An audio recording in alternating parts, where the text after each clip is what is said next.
नमस्कार, अमर उजाला.com पर आप सभी का स्वागत है। कार्यक्रम सत्ता के संग्राम में मैं हूं प्रभाकर तिवारी। अपने इस कार्यक्रम में हम बिहार की अलग अलग विधानसभा सीटों के मुद्दों को लेकर चर्चा कर रहे हैं। चुनाव से पहले जो समस्याएं क्षेत्र में बनी हुई हैं उन पर हम बात कर रहे हैं। तो आज हम चर्चा करेंगे जहानाबाद के घोसी विधानसभा सीट की, जहां से विधायक है माले के रामबली यादव जी।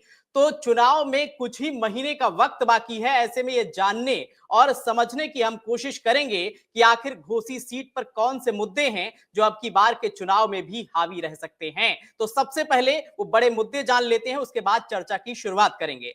सबसे पहला जो मुद्दा है, पेयजल की समस्या है। नहर नहीं रहने के कारण किसानों को परेशानी हो रही है। शिक्षा के प्रति शिक्षक सजग नहीं है। प्राइवेट स्कूल में पढ़ने को छात्र मजबूर हैं। जिले के प्रमुख पर्यटन स्थल वानावर का विकास न होने से यहां पर्यटक नहीं पहुंच रहे हैं। इस पर जनप्रतिनिधि भी मौन हैं। सरकारी अस्पताल में छोटी छोटी बीमारियों का भी इलाज नहीं हो पा रहा है। मरीज पटना रेफर किए जा रहे हैं। इससे लोगों को बहुत ज्यादा परेशानी हो रही है। रोजगार नहीं मिलने के कारण भारी संख्या में युवाओं का पलायन भी हो रहा है। तो ये तमाम बड़े मुद्दे हैं जिन पर आज हम चर्चा करेंगे। हमारे साथ जो मेहमान जुड़े हैं उनसे भी आपका परिचय करा देते हैं। हमारे साथ हैं रामबली यादव जी, घोसी विधानसभा क्षेत्र से भाकपा माले के विधायक हैं। डॉक्टर रामाधार सिंह जी हमारे साथ जुड़ेंगे, भाकपा माले के जिला प्रभारी हैं। रविशंकर चौहान भाजपा जिला प्रवक्ता हमारे साथ जुड़ेंगे। डॉक्टर शशि रंजन उर्फ पप्पू यादव जिला प्रवक्ता आरजेडी। रितेश कुमार उर्फ चुन्नू शर्मा राष्ट्रीय सचिव हिंदुस्तानी अवाम मोर्चा हमारे साथ हैं। दिलीप कुशवाहा जेडीयू जिलाध्यक्ष हमारे साथ जुड़े हैं। हरि नारायण द्विवेदी कांग्रेस के नेता हैं हमारे साथ, और हमारे साथ पंकज कुमार अमर उजाला के प्रतिनिधि भी हैं। तो आप सभी मेहमानों का अमर उजाला.com पर बहुत बहुत स्वागत है। जैसा कि मुद्दे हमने आपके सामने रख दिए हैं, सबसे बड़ी समस्या पेयजल को लेकर है। जो पहला मुद्दा हमने आप सबके सामने रखा है। हमारे साथ जुड़े हैं हरि नारायण द्विवेदी जी। हरि नारायण द्विवेदी जी, कौन सी वो समस्याएं हैं जो क्षेत्र में बहुत ज्यादा है? जैसा कि हमने आपसे ये बताया कि क्षेत्र में पेयजल की समस्या है, नहर की समस्या है, आपकी क्या राय है इस पर? वाला समस्या तो आने वाला समय में बहुत गंभीर स्थिति होने जा रही है क्षेत्र में। सात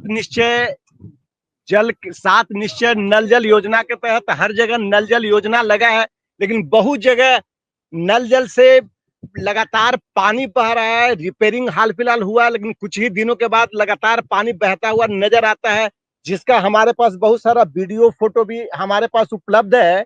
और लगातार हम जिला प्रशासन को भी जिला प्रशासन को भी लगातार हम चेताते आए हैं और कहते आए हैं, और कि पानी वाला समस्या को सबसे पहले प्राथमिकता रखिए। डीएम साहब से भी हमारा शिकायत हुआ है, इस पर हमने धरना उड़ना भी दिया है। तो पेयजल आने वाला समस्या जो है से बहुत गंभीर होते जा रहा है सर। नल जल जो है से बहुत जगह रिपेयरिंग नहीं होने की वजह से धारा प्रवाह पानी अनवरत बहता चला जा रहा है, जिसको कोई प्रशासनिक तौर पर कोई देखने वाला नहीं है। बिल्कुल, जिस तरीके से हरिनारायण द्विवेदी जी ने बात रखी अपनी कि पेयजल की समस्या बड़ी विकट है घोसी विधानसभा क्षेत्र में, हमारे साथ रविशंकर चौहान जी हैं। रविशंकर चौहान जी, शिक्षा के प्रति भी शिक्षक सजग नहीं है और प्राइवेट स्कूलों में छात्र पढ़ने को मजबूर हैं। जैसा कि प्राइवेट स्कूलों में फीस बहुत ज्यादा होती है और ग्रामीण क्षेत्र के जो पेरेंट्स हैं वो अपने बच्चों को कैसे प्राइवेट स्कूलों में भेजें, ये भी एक बहुत बड़ी समस्या है। तो शिक्षा के प्रति अगर शिक्षक सजग नहीं है तो जनप्रतिनिधियों का ही काम है कि वो वहां पर जाएं और जो माहौल है स्कूलों का वो बेहतर बनाए। क्या क्या हो रहा है आपके क्षेत्र में? जब से सुशासन की सरकार यहाँ आई है बिहार में, खास करके हमारे बिहार में शिक्षा और कानून व्यवस्था, ये दो चीजों पर बहुत ही बेहतर तरीके से नीतीश कुमार जी के द्वारा कार्य की गई है। और जहां तक बात है शिक्षा और शिक्षक और शिक्षा की हाल की, तो हमें नहीं लगता है कि पूर्व की सरकार इतनी बेहतर शिक्षा व्यवस्था रखी हुई थी जो आज के समय में है। ये सिर्फ और सिर्फ एक प्रोपगंडा है कि आज की शिक्षा हमारी बदहाली में है। आज हमारे विद्यालय में रख रखाव, विद्यालय में शिक्षकों की संख्या, विद्यालय में विद्यार्थियों की संख्या पहले के अनुरूप बहुत ही ज्यादा संख्या में है। विपक्ष के पास कोई मुद्दा नहीं है, विकास के पास कुछ चर्चा करने के लिए उनके पास मुद्दा नहीं है। यहाँ प्रतीत होता है इनके सरकार में विद्यालय पता ही नहीं चलता था कि विद्यालय कहाँ है। आज दूर से सुदूर से ही देखने पर विद्यालय पता लगता है, विद्यालय भवन देखने पर पता लगता है कि विद्या की मंदिर है। और वहाँ विद्यालयों में जितने भी विद्यार्थियों की संख्या रहती है वो बहुत अच्छी खासी रहती है। वहाँ मिड डे मील की योजना है, वहाँ साइकिल योजना है। हमारी सरकार के द्वारा, एनडीए सरकार के द्वारा शिक्षा पर पुरजोर जोर दी जा रही है। अब रही जल संकट की बात, अब बताते हैं कि इनके पूर्व की सरकारों में जल की तो बात ही छोड़ दीजिए, आज हर घर में स्वच्छ जल, नगर परिषद में आरओ का पानी हर घर में पूरा पहुंचाया जा रहा है। अब रही जी घोसी में जो प्रतिनिधित्व कर रहे हैं हमारे माले के विधायक, अब उनके द्वारा विकास कार्यों पर किसी भी तरीके का ध्यान नहीं दिया जा रहा है। उनके कार्यकाल में सिर्फ और सिर्फ इन्होंने अपना 5 वर्ष सरकार को कोसने में निकाल दिया। ये अपनी जिम्मेवारी क्यों नहीं ले रहे? ये अपने तरफ से इन्होंने घोसी के लिए क्या किया? दिलीप आज कुशवाहा जी हमारे साथ हैं जेडीयू से। जहानाबाद विधानसभा, रविशंकर चौहान जी, जहानाबाद आपको फिर मौका विधानसभा देंगे, में आप अपनी 20 बात रखिएगा। विधानसभा में घोसी सबसे जी जी, रविशंकर चौहान जी, दोबारा आपको मौका मिलेगा। हमारे साथ दिलीप कुशवाहा जी हैं जेडीयू से। दिलीप जी, जिस तरीके से स्कूलों का मुद्दा हमने उठाया, स्कूलों में शिक्षक जो है वो सजग नहीं है, पढ़ाई पर ध्यान नहीं दे रहे हैं, जिससे कि प्राइवेट स्कूलों में छात्र पढ़ने को मजबूर हैं। आपकी सरकार है, आप कोई जागरूकता चला सकते हैं, आप स्कूलों में पहुंच सकते हैं, शिक्षकों के प्रति जो माहौल है उसको थोड़ा बेहतर बना सकते हैं स्कूलों में।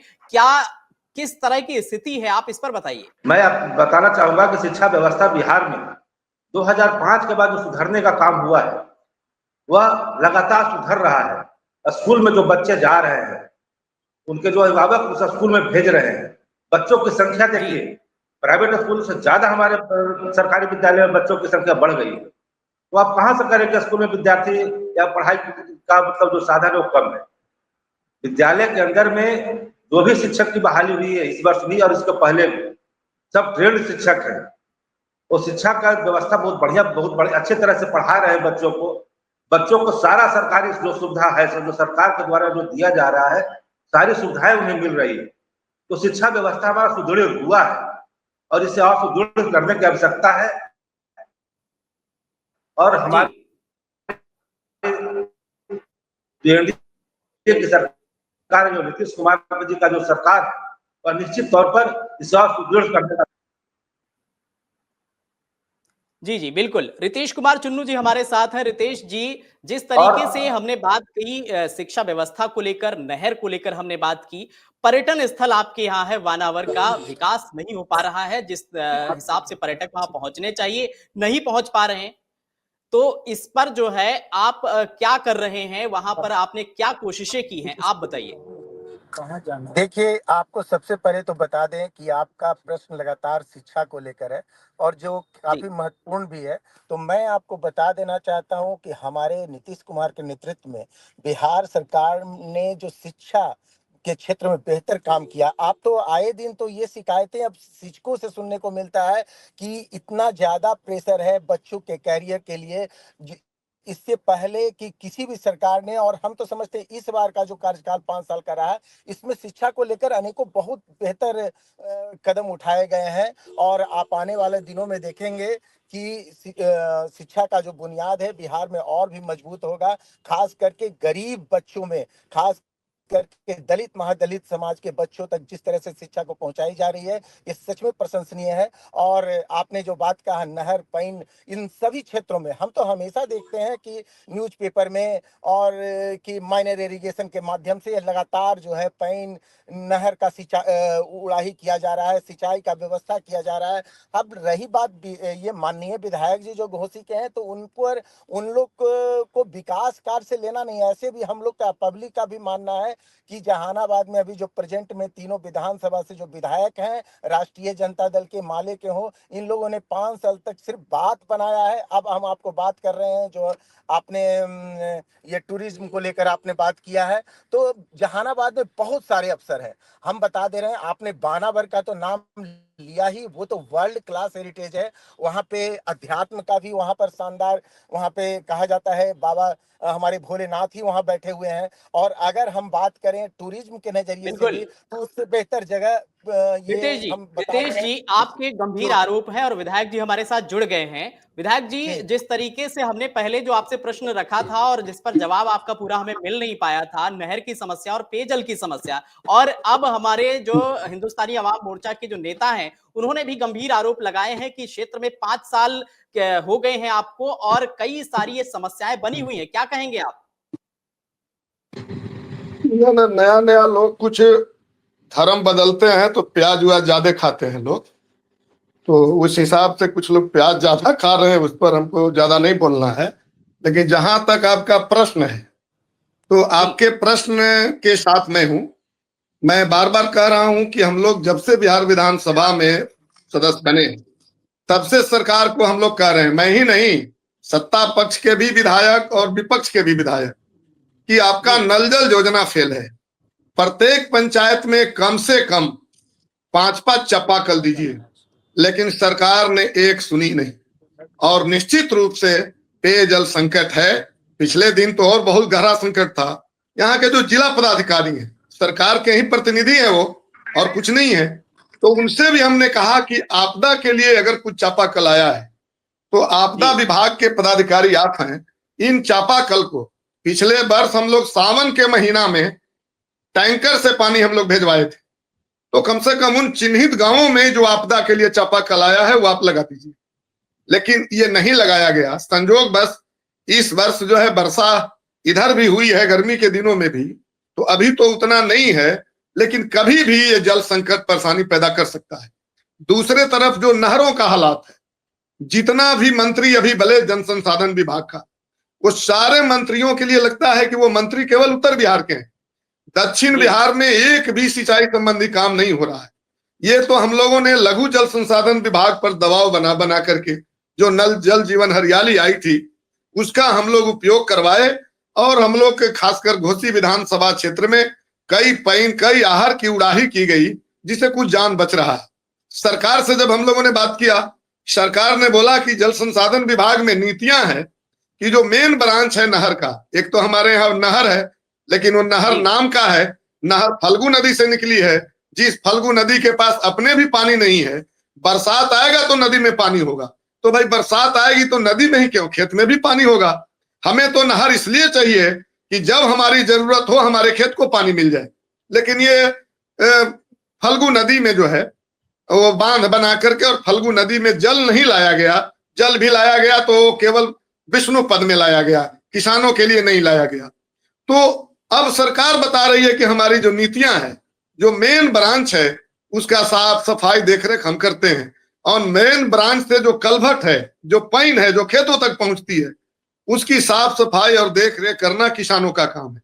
अब बताइए, बिहार में खेती सब छोड़ दिए लोग, पटाई पर खेती लग रही है, तो जो मजदूर बीघा 2 बीघा खेती लिया है वो खेती देखभाल करेगा कि पाइन सफाई करेगा? तो ये जो सरकार की पॉलिसी है। रामबली यादव जी, आप ये तो बात हो गई नहर की समस्या जो हमने उठाई थी और पेयजल की समस्या उठाई। आपने सरकार, राज्य सरकार और केंद्र सरकार पर निशाना साध दिया कि ये समस्याएं जो है आपने रखी हैं। लेकिन एक और समस्या आपके क्षेत्र में सरकारी अस्पताल की है। छोटी मोटी बीमारियों का भी इलाज वहां पर नहीं मिल पा रहा है, ऐसा हमारे जो वहां के जनप्रतिनिधि हैं उनके द्वारा हमने सर्वे कराया, वहां की स्थिति पर नजर रखी। अब तो पूरी जनता सोशल मीडिया के माध्यम से पूरी जनता हर विधायकों की गतिविधि का अवलोकन करती है, देखती है।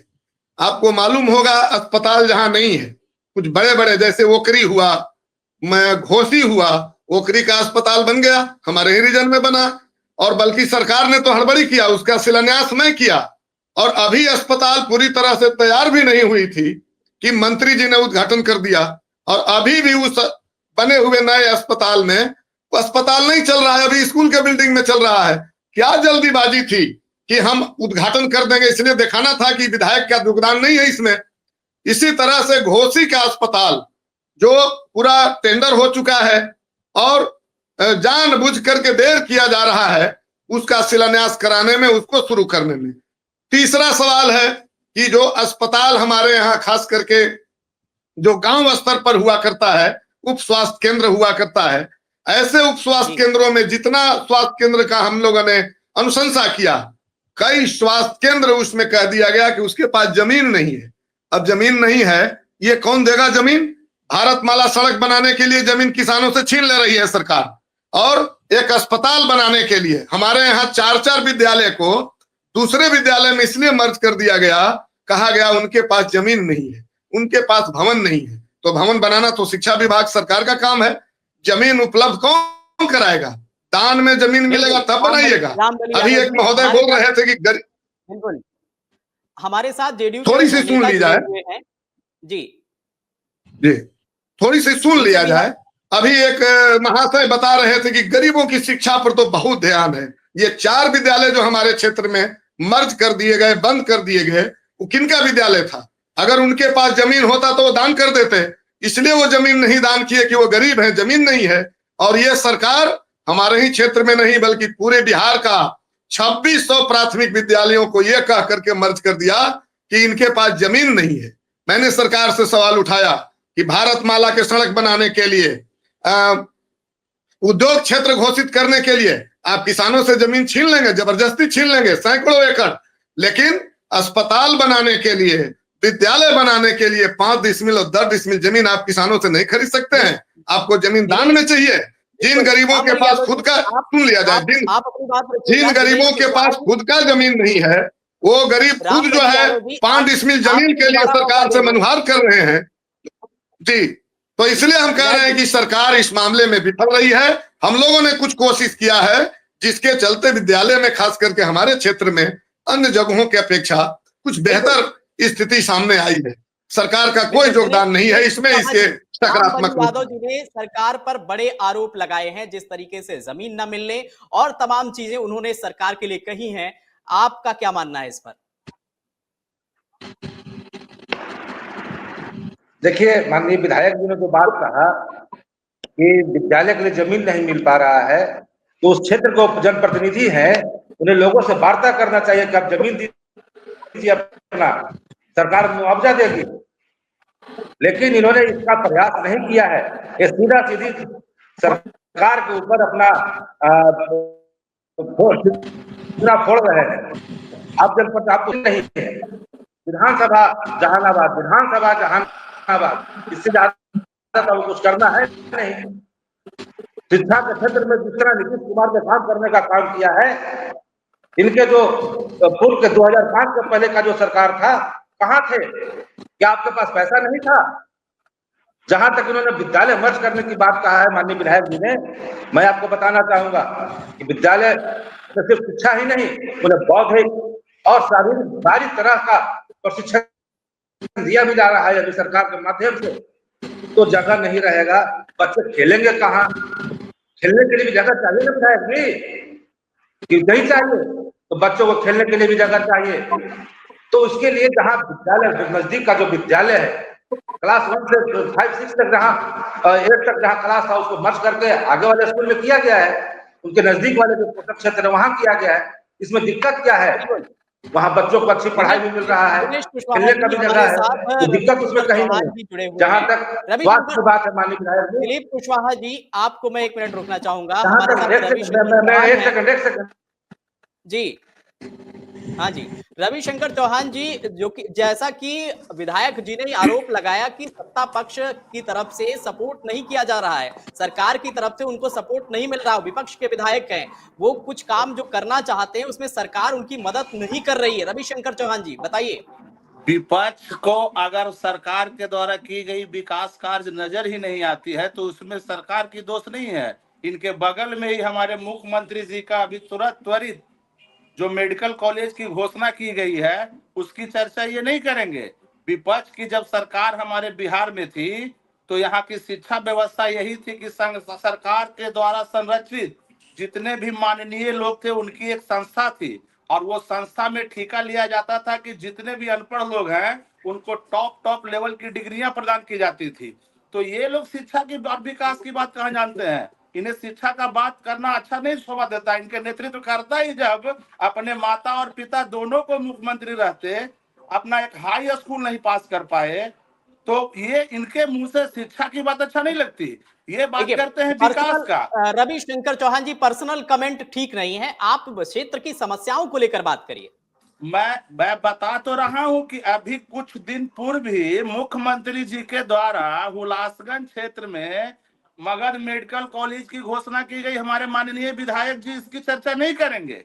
आज जो भी जितने भी विद्यालय हैं वहां छात्राओं की संख्या, छात्रों की संख्या, कल इनकी सरकार में घर से निकलकर सरकारी संस्था में लोग पढ़ने से बहुत गुरेज करते थे, वो सिर्फ और सिर्फ कागजों में ही सीमित थे, लेकिन आज धरातल पे वो सीमित है। और हमारे सरकारी विद्यालय के बच्चे आज नए नए कीर्तिमान को स्थापित कर रहे हैं। अब इनका जो नजरिया है वो विकास इन्हें समझ में ही नहीं आता है। ये तो जातिवाद पर राजनीति करने वाले लोग हैं। विकासवाद की चर्चा तो ये हम लोगों की सरकार से सीखे हैं। रामबली यादव जी, सत्ता पक्ष के लोगों को आपने सुना, उन्होंने भी आपके ऊपर गंभीर आरोप लगाए, क्या कहना चाहेंगे आप? जी, नहीं, जानकारी का इन्हें अभाव है। ये पहले तो इनसे पूछ लीजिए कि 2005 के बाद एक विद्यालय का नाम बता दे जो ये 20 साल से जो सरकार है डबल इंजन की, उनके रीजन में खुला है एक भी विद्यालय। बल्कि हाँ, ये मान सकते हैं कि कुछ खुले हुए विद्यालय पे उसको उत्क्रमित करके जो है लोअर को मिडिल बना दिए, मिडिल को हाई बना दिए, हाई को 10+2 कर दिए। लेकिन विद्यालय खोलने का एक रिकॉर्ड बता दे पूरे बिहार के। मैं बात बोल रहा हूँ, घोसी की बात मैं नहीं बोल रहा हूँ। दूसरा सवाल, ये बार बार कितना मैंने बोलते समय भी कुछ नहीं लगा कि भाई उनको उस गांव से हटाकर दूसरे गांव में मर्ज कर दिया, जाके पढ़े। तो जिन लोगों ने वो विद्यालय खोला था, क्या वो सब मूर्ख लोग थे? और वो बोल रहे हैं मुआवजा मिलेगा। पहले इनको मालूम भी नहीं है कि अस्पताल और स्कूल के लिए सरकार जो है जमीन अधिग्रहण नहीं करती है। मैं इसके लिए सरकार से बात किया हूं कि यदि सड़क बनाने के लिए और काम के लिए सरकार जमीन 4 गुना मुआवजा देकर किसानों से खरीद सकती है, तो क्या विद्यालय बनाने के लिए, अस्पताल बनाने के लिए नीति नहीं बनाया जा सकता? लेकिन ये नहीं बनाया गया है। मैं ये नीतियों पर सवाल उठा रहा हूं। दूसरा जो इनका जो है, अभी मैं आपको बता रहा हूं कि हमारे यहाँ 2005 के पहले, मैं किसी का विरोध और समर्थन में बात नहीं कर रहा हूं, मैं पहली बार भाकपा माले का गठबंधन 2020 में हुआ है। नहीं तो मैं गठबंधन में किसी भी तरह की कोई सरकार में हम लोग कभी नहीं रहे हैं। और लेकिन इतना जरूर बात है कि 2005 के पहले ही कई हमारे यहाँ ब्लॉक बने। लेकिन अभी देख लीजिए कि मोदनगंज और रतनी, ये 2 प्रखंड मुख्यालय जो प्रखंड कायम हुआ था 2005 के पहले, अभी इनकी सरकार ने बिल्डिंग नहीं बना पाई। जैसे तैसे किसान भवन में वो बिल्डिंग चल रहा है। ना जी, हम ये बता रहे थे कि 2005 के पहले हमारे यहाँ जो पंचायती राज व्यवस्था कायम हुआ है, किन परिस्थितियों में कायम हुआ, कैसे हुआ, इस पर मैं जाना नहीं चाहता। लेकिन 2001 में पंचायत का पहला चुनाव हुआ था, और जो पंचायत मुख्यालय का गठन हुआ था वो पंचायत के बीच के सबसे बड़ा गांव का नाम से पंचायत था। अभी जो डबल इंजन की सरकार आई है, वो जो सबसे बड़ा गांव था, जिस गांव के नाम पर पंचायत था, वो गांव सभी जाति धर्मों का गांव रखकर जमीन का मामला बता करके पंचायत मुख्यालय किसी दूसरे गांव में है और पंचायत भवन दूसरे गांव में बना रही है सरकार। तो धीरे धीरे ये पंचायत का नाम। बिल्कुल बिल्कुल। हरिनारायण द्विवेदी जी हमारे साथ कांग्रेस से हैं। हरिनारायण द्विवेदी जी, आप तो विपक्ष में हैं और जैसा कि गठबंधन में है विपक्ष के, जिस तरीके से जो हमारे विधायक हैं उनके साथ भी हैं आप, तो क्या आपको लगता है कि जो समस्याएं हैं, आपको जो वहां की मूलभूत समस्याएं लग रही हैं, जो विधायक से आप सवाल करना चाहते हैं, जिन पर आपकी नजर है, आप भी अपनी समस्या रखिए।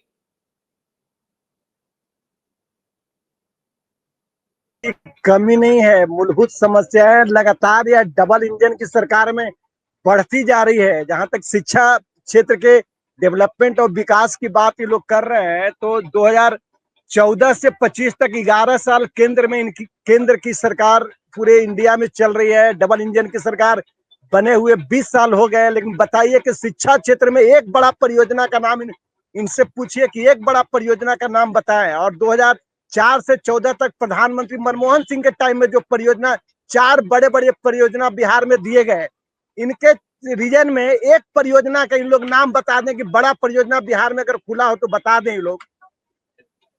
और भी जो समस्याएं हैं वह मुंह बाएं खड़ी है। जो शिक्षा की बात है तो लगातार छात्रों की संख्या सरकारी स्कूल में कमते जा रही है। हाई स्कूल हो, मिडिल स्कूल हो, लगातार प्राइवेट स्कूलों में शिक्षकों के छात्रों की संख्या बढ़ रही है। जो छात्र गरीब है उनको 25% जो अनुदान के रूप में, बोलिए। 25% जो आरक्षित सीट गरीब वर्गों के लिए जो प्राइवेट स्कूलों में नामांकन के लिए दिया गया था, तो इन लोग से पूछिए कि अभी के डेट में कितना % अभी नामांकन हो रहा है प्राइवेट स्कूलों में गरीब बच्चों का। ये सब सिर्फ खाली ढकोसला है सर। शिक्षा के क्षेत्र में भी लगातार सरकारी स्कूल पिछड़ते जा रहे हैं। हम लोग के यहाँ भी सरकारी हाई स्कूल है, 10+2 हाई स्कूल है। हम लोग भी देख रहे हैं कि लगातार बच्चों की संख्या काफी कम होते जा रही है। इसके पीछे क्या कारण है? टाइम बिल्कुल, से ये सवाल भी हम रखेंगे। हरिनारायण द्विवेदी टाइम जी से हमारे साथ, हमारे स्थानीय प्रतिनिधि पंकज कुमार जी जुड़े हुए हैं। पंकज जी, जिस तरीके से आपने अभी तक सुना, जिन मुद्दों पर बात हुई, और विधायक जी से हमने कई जवाब भी लिए इन सब मामलों को लेकर के, आप वहां पर हैं मौके पर, इन तमाम मुद्दों से इतर और कौन सी बड़ी समस्याएं हैं? क्या कोई आपके साथ वहां के लोग हैं जो अपनी बात रखना चाहते हैं?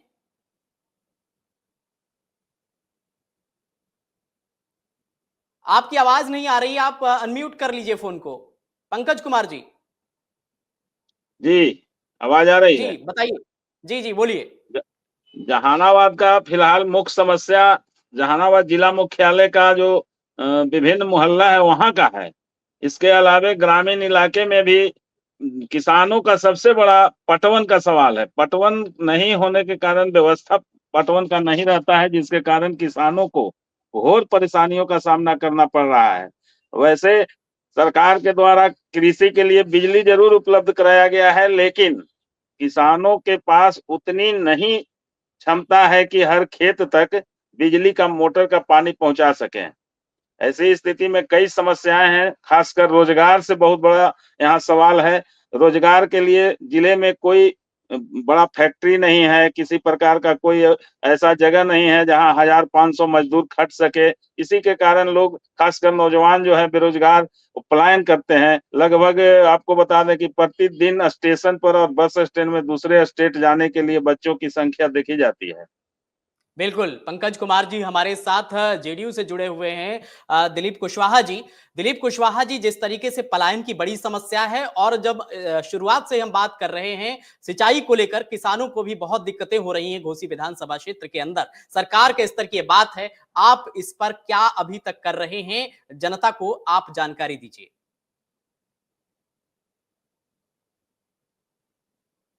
के तहत दिलीप कुशवाहा जी। माननीय मुख्यमंत्री जी ने हर जी जी जी हमारी आवाज आ रही है आपके पास?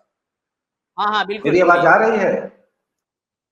हाँ जी बोलिए। जिस कुशवाहा तरह से जी अपनी बात पंकज जी ने रखिए। अपनी बात जिस तरह से पंकज जी ने अपनी बात को रखा है कि जहानाबाद के शहरी इलाके में कुछ समस्याएं हैं, निश्चित तौर पर मैं इनकी बात से सहमत हूं, लेकिन मैं इन्हें आश्वस्त कर देना चाहता हूं, जहानाबाद की जनता को आश्वस्त कर देना चाहता हूं कि आने वाले कुछ दिनों में जो जहानाबाद शहर में जो जाम की समस्या थी उसे भी दूर करने का हमारे नेता नीतीश कुमार जी ने प्रगति यात्रा के दौरान अरबल मोड़ पर ओवर ब्रिज बनाने का कर दिया है। दूसरी चीज, शहर के अंदर जो प्रमुख सड़कें हैं उनका भी जल्द से जल्द डीपीआर बना करके टेंडर किया जा रहा है। उस प्रक्रिया में भी सरकार संवेदनशील है, उसे भी सही करने का काम किया जाएगा। जहां तक इन्होंने बात रखा बिजली की समस्या, किसानों की बिजली की समस्या, तो मैं आपको बता देना चाहता हूं कि बिहार के अंदर में किसानों को बहुत ही कम दर पर बिजली की व्यवस्था की गई है। मैं पंकज जी के माध्यम मैं आपको बताना चाहता हूँ कि बिहार के अंदर में जो पहले बिजली की समस्या थी उसे दूर कर लिया गया है। अब हर एक गांव में बिजली की समस्या से निजात मिल गया है। लोगों को खेती करने के लिए, पटवन के लिए भी पानी का व्यवस्था हो रहा है, उसके लिए भी सरकार दिनेश प्रयत्नशील है। आपको हम रोकना चाहेंगे। हमारे साथ आरजेडी से शशि रंजन जी हैं। कुशवाहा जी, मौका मिलेगा आपको। शशि रंजन जी, जिस तरीके से सत्ता पक्ष के नेता ने बताया कि तमाम इंतजाम उनके द्वारा किए गए हैं, जमीन पर हकीकत क्या दिखाई देती है? देखिए, सरकार के व्यवस्था के अनुसार जो कार्य हो रहा है, लेकिन उसमें अनियमितता इतना घोर है जिससे मानवीय क्षति हो रहा है। आपको जब से इनकी सरकार बनी है तो जहानाबाद में रोजगार के, युवाओं के रोजगार की जो बात हो रही है, जिससे बेरोजगारी दूर हो, उस पर तो एक कदम भी नहीं चला गया है। जो शुरू से व्यवस्था था उसको भी ध्वस्त किया गया है। आज बिजली की बात हो रही है कि गांव गांव में बिजली जो जल रहा है, आप जा करके देखिए, गांव में सर्वे कीजिए कि जो पोल गाड़ा गया है उसके क्वालिटी में इतना माने घटिया क्वालिटी है कि हमेशा आए दिन 11,000 से लोग काल कबलित हो रहे हैं। आपको जाम की समस्या है ही। लगभग 15 सालों में अभी तक NH83 जो बोध गया इंटरनेशनल स्तर का जगह है, वहां तक का अभी पूर्ण कार्य नहीं हुआ है। और उसमें लगातार आप सुन रहे हैं पुल भी कहीं ना कहीं भर-भरा के गिर रहा है। तो ये असुरक्षित विकास हो रहा है, जिससे मानवीय क्षति हो रहा है। और नीतीश कुमार का जो नीति है और उनके जो टीम का जो नीति है, कहीं ना कहीं इसके पीछे बहुत बड़ा घोटाला का पर्दाफाश हो रहा है।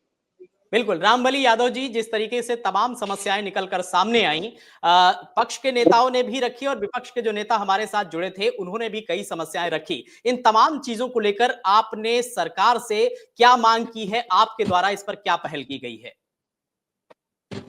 देखिए, हम ही लोगों ने मांग किया था कि नीतीश कुमार जी जब कुछ दिन के लिए हम लोग के साथ आए थे, तो हम लोगों ने कहा था कि माननीय नीतीश कुमार जी, आप न्याय के साथ विकास की बात कर रहे थे, लेकिन हम लोग को उम्मीद नहीं है कि न्याय मिल पाया है बिहार वासियों। तो दो काम उस समय हुआ, जातीय गणना और आर्थिक सर्वेक्षण। आर्थिक सर्वेक्षण में जो चीजें उभर कर आई कि 63% परिवार हमारे पूरे बिहार के अंदर 10,000 से भी कम प्रति माह की आमदनी पर जिंदा है, और उसमें 34% परिवार तो जलालत की जिंदगी जी रहे हैं, 6,000 से भी कम आमदनी पर जिंदा है। और ये सब हैं कौन? ये सब मजदूर हैं जो पटाई पर खेती करते हैं, ये सब किसान हैं जिनके अपनी खेती है। और हम लोगों ने कहा कि जो इलाका है सुखाड़ का इलाका है, तो ऐसे स्थिति में आप नहर तो नहीं दे पाए, आप फल्गु नदी में, सूखी हुई नदी में बांध बनाकर जहानाबाद वासियों को आपने केवल ठगा है। तो यदि आप किसानों के प्रति उत्तरदायी हैं, तो अभी से भी जितने भी किसान हैं, जितने भी मजदूर हैं, पूरे तमाम लोगों के लिए पुराना बिजली बिल आप माफ कर दीजिए और 200 यूनिट बिजली आप फ्री कर दीजिए। किसान अपने पैर पर खड़ा होकर के खेती कर लेगा। 200 यूनिट से ज्यादा जो बिजली जलेगा उसका आपको कीमत दे देगा। लेकिन आपने देखा, झारखंड ने यह काम कर दिया, लेकिन बिहार की सरकार ने स्मार्ट मीटर ठोकना चालू कर दिया।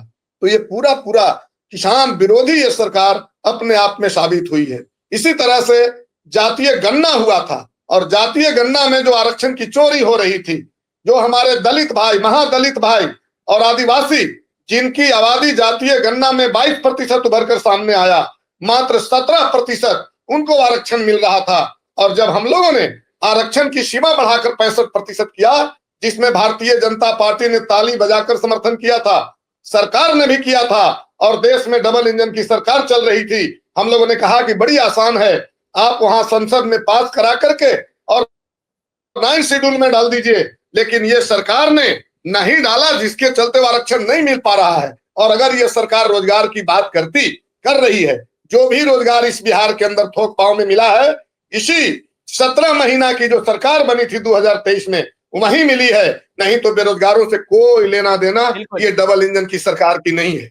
तो हमारा कहना यह है कि ये सरकार बिल्कुल रामबली यादव जी, आपको रोकना चाहेंगे क्योंकि वक्त इजाजत अब नहीं दे रहा है। तमाम मेहमानों का बहुत बहुत धन्यवाद हमारे साथ जुड़ने के लिए। घोसी विधानसभा के मुद्दों को लेकर आज हमने अपने इस कार्यक्रम में चर्चा की। अगले कार्यक्रम में हम अगले किसी विधानसभा के मुद्दों पर बात करेंगे। अमर उजाला .com के साथ आप बने रहिए। नमस्कार।